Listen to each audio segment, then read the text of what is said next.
18 taram qo'shinninki tunji g'albisi. Yaxshimisizlar do'stlar? Unda qolsa biz 3 podshohlikni yana so'zlab ketdik. Endi 18 taram qo'shini Xulavganning oldiga yig'ilib bo'lgandan keyin bular plan tuzdi. Biz qanday jang qilamiz? Bizning maqsadimiz Loyangni elish. Ya'ni Loyang dal Ostona podshoh boyadi, Nongjo boyadi. Am Loyangni elish uchun biz oldi bilan Xulavgan degan o'tkalda o'tishimiz kerak. Am bu Xulavganni nurg'un lashkar saqlayotdi. Uning ustiga bu shahar sepili ne bular qalqon qilib saqlayotqachqa bu yerga hujum qilish tezki to'xtaydi. Avval biz mushan ap bo'lgandan keyin undan keyin Loyang hujum qildi degandan keyin ma'qul deb hammalar bu fikrga qo'shildi. Ammo hech qaysi qo'shin tortishga unumaydigan, qo'shinni tortqisi kelmaydi. Ha deydi, lekin qo'shin tortmaydi. Ya'ni ishni keynin tortdi. Nima desa bu 18 taram qo'shinliklarning ko'pinchisiniki maqsadi amal ba jangni oz qilib, jiq talafat tatmay paydasam deydiganlar endi, yig'ilganlar. Shunda bo'lgandan keyin ko'pinchilari boshqalar qarab, masalan, hujum qilsa men nima qilaman, bu qilsa men nima qilaman. Shuni keyindilam men ber olmayman deb turib, manda o'ylaydiganlar chiq. Shuning bilan buning qarab Sunjan hujum qilishni tanlaydi. Shuning bilan bu Xulavganninki oldiga kelib, yana Sepilning oldiga kelib, shu jang e'lon qildi endi. Sepilchiliklar chiqinglar, jang qilamiz.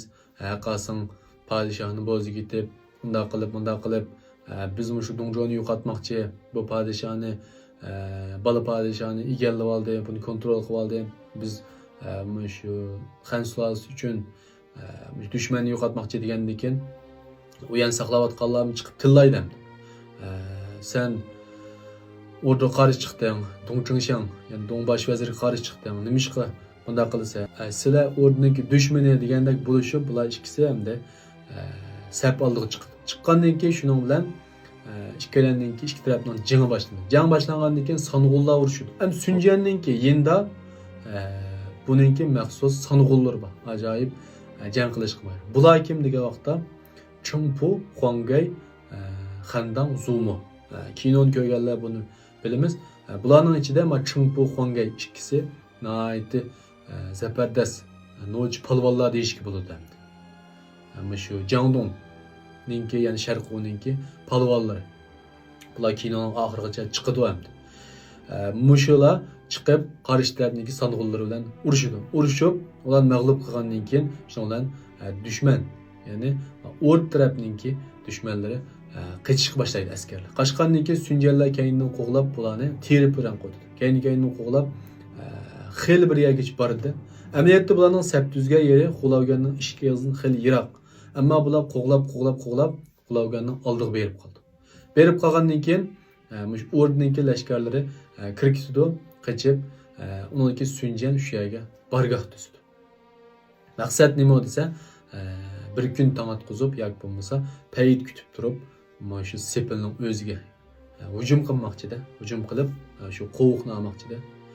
Shuning bilan bu xabar Dongjoning qo'liga yetgandan keyin bu cho'chib ketdi. Bu Sunjan ajab jang ustigan. Buni cho'qim to'simay bo'lmaydi deb bu yerdan endi bir Song'unni bag'izmoqchi bo'ldi. Chunki bu yerda qo'shin bo'lsa bo'lmaydi. Qo'shin jiq bo'lsa bo'lmaydi. Cho'qim bu yerdagi Song'un no'ch bo'lish kerak. Jang qiladigan Song'un usta bo'lmasa, jiq qo'shin bo'lgan bilanmi u cho'mildek to'z ketadi bilan qumdek. Shunga bu yerda cho'qim bir no'ch Song'undan birini avatish kerak deb Lübun avatishni o'ylaydi. Ammo to'xtab qoldi. Nima ish qildi? Lübun o'zini qo'g'dimi so'nmaydi. Bu o'rnida o'zininki bu o'rni haqiqiy mustahkam bo'lmadi. Buni qo'g'daydigan odam bo'lmasa bo'lmaydi. Shuning bilan bu hamda Lübunni bag'il qo'ymaydi. Bag'il qo'ymagandan keyin buningki yana bir Song'uni o'ttirga chiqib, unda bo'lsa men berib ularning kallasini kesib kelay deb o'ttirga chiqdi. Bu kim degan vaqtda Huashong. Huashongni ko'rgandan keyin bu Dongjomga oid qo'shal bo'lib, buningga askarlarni yondashtirib shu Xulavganga avatdi. Xulavgan kelgandan keyin bag'an shu kechislar bu Huashong Sunjanninki bargohiga hujum qildi. Amaliyotda Sunjanninki mushada bargohni bak yaqin qurilishi, ya'ni bak dushmanninki ishiga ishkirlab kirgitishi ham buningki mushu qatimliq jangda talafot tortishningki sababi desak bo'ldi. Garchi Sunjan kuchli palvon bo'lsa, qo'shini zafardas bo'lsa, ammo dushmanninki qo'rshovining bak ichi kirib ketgan vaqtda albatta ziyon tortmay qolmaydi.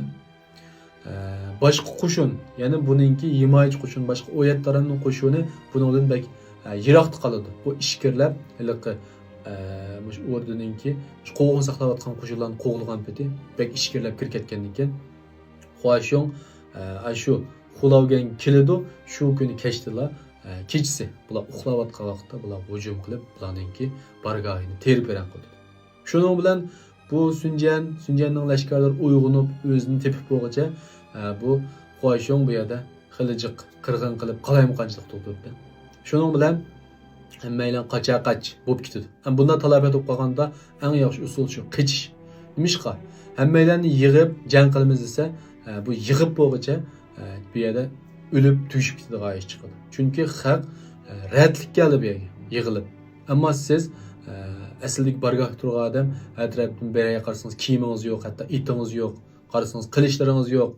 Bir urushay desangiz o'zingiz yog'iz natijasiga to'g'ri kelib qolganda. Bunday ahvolda albatta qichib, avval hammaylar birga qichib kelgandan keyin undan keyin qo'shinni qaytarib hujum qilsa, bu aqlan usul. Shuning bilan bular qochadi. Sunjanmi qochadi. Qochgandan keyin bu Huashongmi bilgandaklar Sunjanni izlaydi. Ya'ni oq kiyimlik sanog'ini izlaydi. Odatda Turshavullar yoki bosh sanog'ullar shunda oq kiyim kiydi. Kinolarni ko'rsakmi, bularning kiyimlari farqli-ku. Beshidagi qalpoqlardimi shunda qizil bayroqlar bor degandek. O'xshamaydi. Shuni izlaydi. Shuning bilan buning qo'l ostidagi sanog'ullar, ya'ni Xandan Zumo degandek sanog'ullar Huashongninki shu Sunjanni izlayotganligini, shuni bir taraf qatmoqchi bo'lganligini o'qib qilib, bu o'zininki pasibonni qo'g'dab qilish uchun bu Sunjanninki kiyimini tortib olib kiydi. Ya'ni kim kiydi degan vaqtda Zumo degan sanog'ini Sunjanninki kiyimini kiyib, u sharq tarafga qochadi, Sunjan g'arb tarafga qochadi. Yana ikki bilingandan keyin Huashong Zumo degan sanog'ini qo'g'lab berib tutib oxirida uni ular ilishib o'tirdi. Ammo qarasa Sunjan emas. Sunjan oldibor qichib bo'lgan. Qichib qo'shinni ratlab bo'lganda.